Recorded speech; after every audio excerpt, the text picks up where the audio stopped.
Good morning students. पिछले class में हमने लोकतंत्र का जो बहुलवादी सिद्धांत है उस पर विस्तार से बात की थी। आज के क्लास में हम लोकतंत्र का जो विशिष्ट वर्गीय सिद्धांत है, जिसको अभिजनवादी सिद्धांत के नाम से भी जाना जाता है, पर विस्तार से चर्चा करेंगे।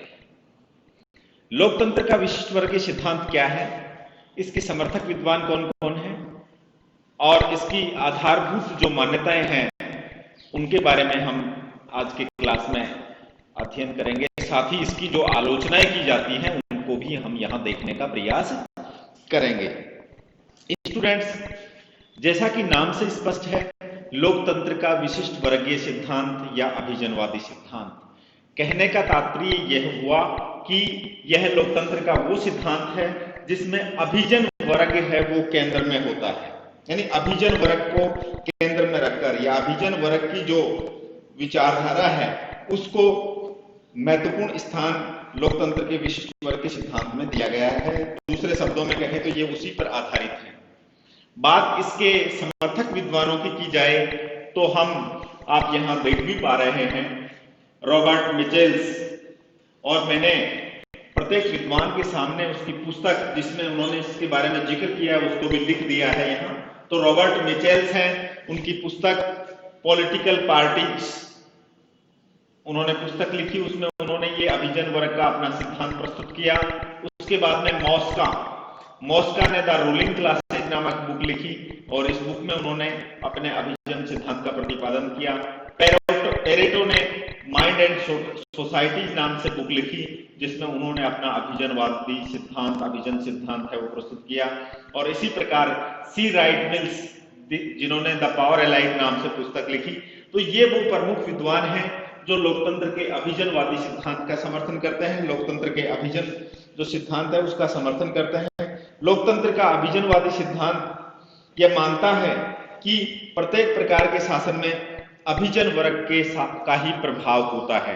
यानी लोकतंत्र का जो ये अभिजनवादी सिद्धांत है उसकी जो मूल मान्यता है वो ये है कि शासन चाहे कैसा भी हो, शासन किसी भी तरह का हो, वास्तव में शासन का संचालन किसी भी तरह का होने का मतलब चाहे वो लोकतंत्र है, चाहे वो कुलीन तंत्र है, चाहे वो राजतंत्र है, चाहे वो अन्य शासन का कोई अन्य स्वरूप हो, वास्तव में शासन का जो संचालन है वो अभिजन वर्ग द्वारा ही किया जाता है। मतलब शासन के प्रत्येक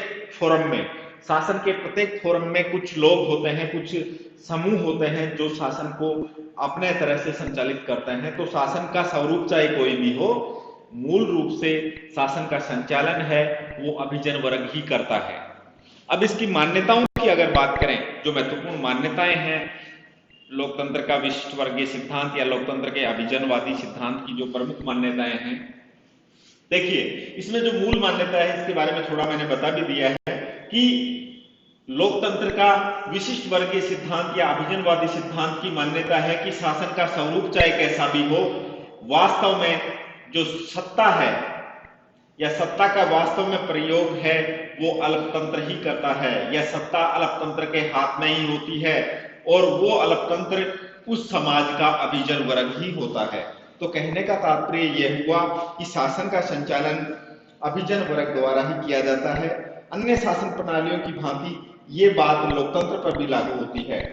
तो इस प्रकार से लोकतंत्र का विशिष्ट वर्गीय सिद्धांत और अभिजनवादी सिद्धांत की पहली मान्यता हो गई ये बात। दूसरी जो मान्यता है इसकी, उसके बारे में अगर बात करें तो दूसरी मान्यता के अनुसार वास्तव में लोकतंत्र का अर्थ है जनता का शासन, लेकिन वास्तव में यह समझना अनुचित है क्योंकि व्यवहार में जनता द्वारा शासन संभव ही नहीं है।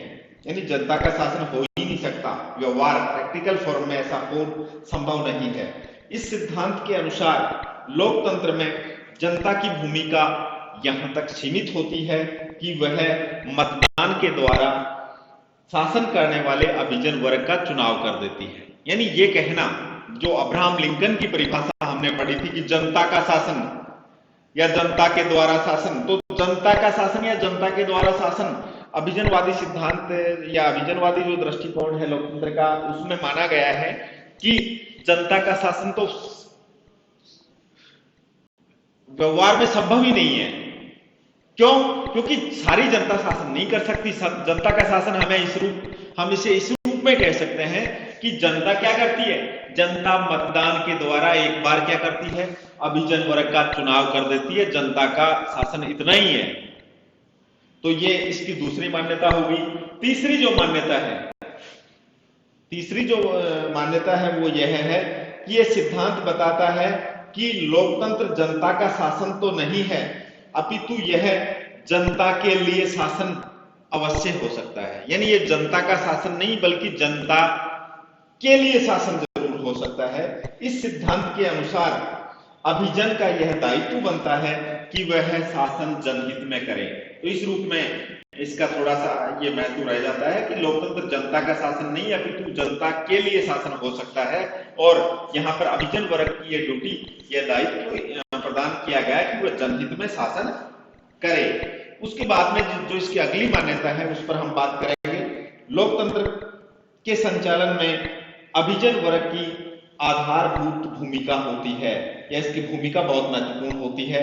इस वर्ग के समर्थन में निम्न तर्क दिए जा सकते हैं, यानी किस प्रकार से अभिजन वर्ग है उसके पक्ष में तर्क दिए जा सकते हैं। नंबर 1, अभिजन वर्ग लोकतंत्र को व्यवस्थित रूप देता है।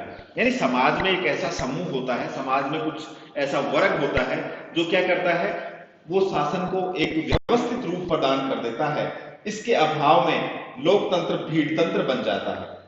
दूसरी बात अभिजन के पक्ष में की जाए, अभिजन वर्ग शिक्षा और धन आदि की दृष्टि से श्रेष्ठ होता है। यानी समाज में अभिजन वर्ग वो वर्ग होता है जो शिक्षा की दृष्टि से काफी उन्नत होता है, श्रेष्ठ होता है, और दूसरी तरफ धन के दृष्टि से भी वह क्या होता है और लोगों से श्रेष्ठ होता है। सेनाएं उससे प्रभावित होती हैं और धार्मिक वर्गतंत्र में भी उसका महत्वपूर्ण स्थान होता है। तीसरी जो बात अभिजन वर्ग के पक्ष में दी जाती है वो यह है कि यह अभिजन वर्ग की शासन क्षमता की श्रेष्ठता का मूल कारण अल्पसंख्यक होना है। यानी देखो, अभिजन वर्ग की शासन की श्रेष्ठता का कारण क्या है कि अभिजन वर्ग की जो संख्या है वो क्या होती है, वो बहुत कम होती है। ये अल्पसंख्यक होने के कारण इनका प्रभाव है वो बना रहता है। नेक्स्ट, सामान्य वर्ग संप्रभुता की तुलना में सुरक्षा को अधिक पसंद करता है। वह अभिजन वर्ग के नेतृत्व में सुरक्षित अनुभव करता है। समाज में जो सामान्य वर्ग होगा, समाज का जो सामान्य वर्ग होगा वो स्वतंत्रता की तुलना में सुरक्षा को ज्यादा महत्व देता है। वो मानता है कि अभिजन वर्ग के नेतृत्व में समाज सुरक्षित रहेगा। नेक्स्ट, लोकतंत्र में राजनीतिक दल व्यवस्था अभिजन वर्ग की सत्ता को संस्थागत रूप प्रदान करती है। वास्तव में आज की जो डेमोक्रेसी है, आज के जो राजनीतिक दल हैं, ये अभिजन थ्योरी पर ही आधारित है। वर्तमान में हम जिस लोकतंत्र की बात करते हैं, जिसमें जो राजनीतिक दल हैं, ये राजनीतिक दल एक प्रकार से अभिजन वर्ग या अभिजनवादी व्यवस्था को संस्थागत रूप प्रदान कर देते हैं। जिस प्रकार से लोकतांत्रिक दलों का नेतृत्व उनके शीर्ष नेतृत्व द्वारा किया जाता है, वो ये साबित करता है कि वास्तव में ये दल व्यवस्था है वो अभिजन वर्ग को या ये कहें अभिजन सिद्धांत को संस्थागत रूप देने का एक महत्वपूर्ण प्रयास ही कहा जा सकता है। तो इस आधार पर ये इसकी मूल मान्यताएं हो गई। अब आगे आते हैं कि मूल मान्यताओं के साथ साथ इसमें कुछ कमियां भी हैं जिनका जिक्र हम यहाँ करेंगे। लोकतंत्र के जो वर्गीय सिद्धांत, विशिष्ट वर्गीय सिद्धांत या अभिजनवादी सिद्धांत की महत्वपूर्ण आलोचनाएं, तो इन आलोचनाओं को हम एक एक करके यहाँ देख लेते हैं। देखिए, आप देख भी पा रहे हैं जैसा कि इस सिद्धांत की मान्यताएं लोकतंत्र की आधारभूत विचारधारा से मेल नहीं खाती हैं।